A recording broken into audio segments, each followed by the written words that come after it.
Nah, hari-hari duduk panda, hari ni I bagi you rasa yang tak sama Mia.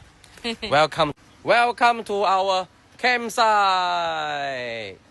Ada container, ada pool. Ini ialah kita Mia malam ni duduk sini.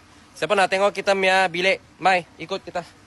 Minta Mira review kita punya banglo bilik tu. Sikit, sebab kalau korang tinggi tak boleh, dia kena jadi ke.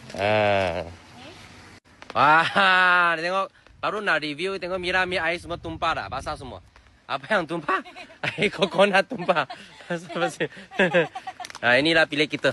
Kita Mia. Sebab air coconut tu tak manis.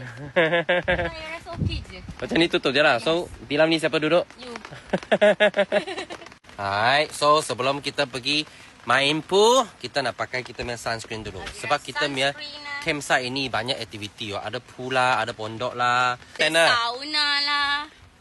So, panas-panas punya cuaca mesti mau pakai kita punya Avira sunscreen. Setiap kali outdoor activity lah, kita mesti pakai ini punya Avira punya sunscreen dulu. Bagi kita punya skin tak mudah benak. Pakai sikit. Dan dia ada tune up punya function. Cuaca panas pakai Avira sunscreen best. Kenapa? Protect UVA, UVB 96%. Lepas tu ada PA 3+. Karena ibu mengandung, ibu menyusu semua pun boleh pakai. Yes, guys. Macam Mira pakai. Pakai sekali je, dia boleh maintain 14 jam. 14 jam. Sangat best pakai. Kenapa? Dia ada tune up. Kalau korang tak nak make up lah, dekat outdoor lah, kuat perlu lah. Pakai ini sebelahnya pun cukup dah.